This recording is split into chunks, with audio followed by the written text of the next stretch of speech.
नमस्कार, जनप्रभात सुप्रभात में आपका स्वागत है। मैं हूं महेंद्र सिंह। एक नजर डालते हैं आज की सुर्खियों पर। देश भर में हर्षोल्लास के साथ मनाया जा रहा है महाशिवरात्रि का त्योहार। काशी विश्वनाथ धाम, देवघर और महाकाल में दर्शन के विशेष इंतजाम। पीएम मोदी समेत कई नेताओं ने दी महाशिवरात्रि की शुभकामनाएं। बोले सभी के जीवन में सुख शांति लाए आस्था का विशेष महापर्व।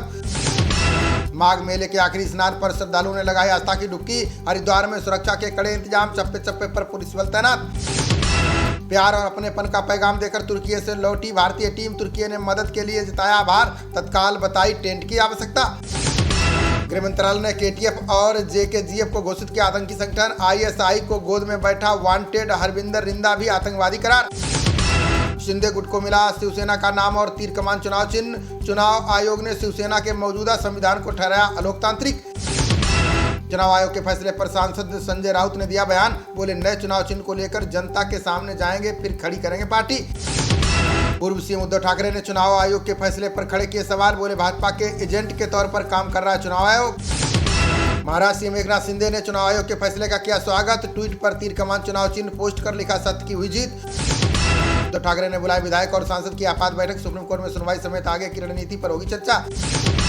रेल पोस्ट गति शक्ति एक्सप्रेस को रेल मंत्री ने दिखाई हरी झंडी। डाक और पार्सल सेवाओं को तेजी से लोगों तक पहुंचाना है लक्ष्य। सिख तीर्थ यात्रियों के लिए विशेष ट्रेन चलाएगा रेलवे। 5 अप्रैल को लखनऊ से रवाना होगी गुरु कृपा ट्रेन। कर्नाटक की रैली में गृह मंत्री अमित शाह ने कांग्रेस पर साधा निशाना। बोले देशद्रोहियों पर दया दिखाने वाली कांग्रेस आम आदमी की कैसे करेगी रक्षा। 10 दिन की ईडी हिरासत में भेजा गया आरोपी राघव मगुनता आबकारी घोटाले में आरोपी है वाईएसआर कांग्रेस सांसद का बेटा। उत्तराखंड में रोडवेज कर्मचारियों की बढ़ सकती है पेंशन। सुप्रीम कोर्ट के आदेश के तहत विभाग ने दिया सशक्त विकल्प। आज देश के वन्य जीव संरक्षण के इतिहास में जुड़ेगा नया अध्याय। श्योपुर के कूनो राष्ट्रीय उद्यान में दक्षिण अफ्रीका से आ रहे 12 चीते। रूस से रिकॉर्ड जनवरी में हर दिन 14 लाख बैरल तेल आयात। रिफाइनरियों के बंद रखने की योजना टालने से बड़ी थी मांग। एरो इंडिया 2023 में अमेरिका के F-16S ने दिखाया दम। सुपर हार्नेटस और B-1V बमवर्षक विमानों ने भी किया प्रदर्शन। केंद्रीय मंत्री अनुराग ठाकुर ने ऑपरेशन गंगा खिताब का किया विमोचन। बोले संकट में सहायता के लिए भारत की ओर देखते हैं विश्व के देश।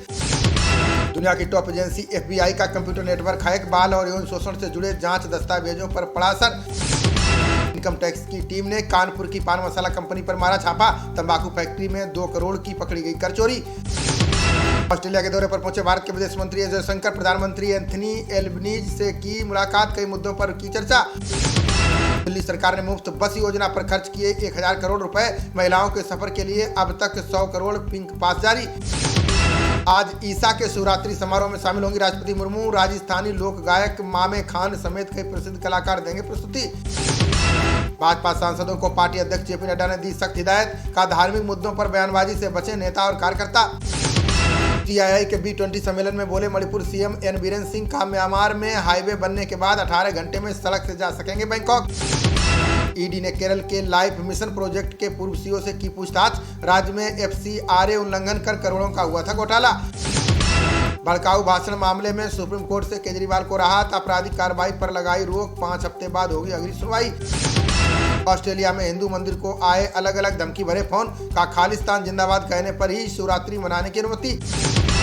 सीबीआई ने बंगाल SSC भर्ती मामले में की बड़ी कार्रवाई। अनियमितताओं के आरोप में 6 लोगों को किया गिरफ्तार। आम बजट में पूंजीगत खर्च पर फोकस से देश में बढ़ा निवेश। अगले साल GDP में रह सकती है 7% की वृद्धि।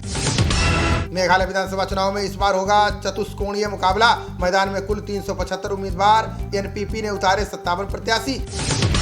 कॉल ड्रॉप और सेवा की गुणवत्ता में सुधार करें दूरसंचार कंपनियां। ट्राई ने मानकों को और सख्त करने की दी चेतावनी। दिल्ली, महाराष्ट्र, हरियाणा और यूपी की EV नीतियां सबसे व्यापक। क्लाइमेट ट्रेंड की अध्ययन रिपोर्ट में हुआ बड़ा खुलासा। तालिबान ने गर्भ निरोधक के इस्तेमाल को बताया पश्चिमी देशों की साजिश। अफगानिस्तान में बिक्री पर लगाई रोक। मिडवाइफ को दे रहे धमकी। उत्तर प्रदेश के बदायूं में आवासीय विद्यालय में शर्मनाक करतूत। प्रधानाचार्य ने छात्राओं को कमरे में बुलाया। अधिकारी ने की छेड़छाड़। यूपी में वजीफा हड़पने के लिए खोले गए 3000 फर्जी खाते। लखनऊ समेत 6 शहरों में छापे के बाद ईडी ने किया खुलासा। यूपी में 900 मेधावी छात्रों की मार्कशीट पर फर्जी तरीके से हुए दाखिले। आयुष कॉलेजों में फर्जी एडमिशन के कई राज्यों से जुड़े हैं तार। वीडियो से नाराज ईरानी विदेश मंत्री ने रद्द की भारत यात्रा। अब्दुल्लाहियान को अगले महीने रायसीना संवाद में होना था शामिल। अमेरिका के मिसिसिपी में 6 लोगों की गोली मारकर हत्या, पुलिस ने संदिग्ध को हिरासत में लिया, की जा रही है पूछताछ। पूर्वोत्तर सीरिया हमले में आईएस कमांडर हमजा अल होम्सी ढेर, अमेरिका का दावा, 4 अमेरिकी सैनिक भी हुए घायल। कराची के पुलिस मुख्यालय पर हमला करने वाले 5 आतंकी ढेर, हमले में एक अधिकारी समेत 4 लोगों की गई जान। वित्त मंत्री की अध्यक्षता में जीएसटी परिषद की 49वीं बैठक आज, जीटीआरआई की राज्यवार पंजीकरण खत्म करने की मांग। राष्ट्रीय सुरक्षा टीम से बोले अमेरिकी राष्ट्रपति जो बाइडेन, कहा अज्ञात हवाई वस्तुओं की पहचान के लिए बेहतर खोज करें। दिल्ली के निक्की हत्याकांड में पुलिस ने किया नया खुलासा, अक्टूबर 2020 में साहिल और निक्की ने मंदिर में की थी शादी। निक्की मामले में दिल्ली पुलिस को मिली बड़ी कामयाबी, साहिल गहलोत के पिता समेत 5 लोग गिरफ्तार। महंगाई के खिलाफ सूरी नाम की सड़कों पर उतरे हजारों लोग, संसद पर बोला धावा, आगजनी और कई दुकानों में लूटपाट। कांग्रेस नेता अखिलेश प्रताप सिंह ने भाजपा पर साधा निशाना, बोले आम आदमी ही नहीं व्यक्ति विशेष की हुई केंद्र सरकार। चुनाव आयोग के फैसले पर शरद पवार ने उद्धव ठाकरे को दी नसीहत, का फैसला स्वीकार करें, चुनाव चिन्ह बदलने से नहीं पड़ेगा कोई फर्क। खेल के दौरान डेविड वार्नर के सिर पर लगी सिराज की बाउंसर, दिल्ली टेस्ट से हुए बाहर, मैट रेनशा प्लेइंग 11 में शामिल। खबरों का सिलसिला जारी रहेगा, देखते रहिए जनप्रवाद। नमस्कार।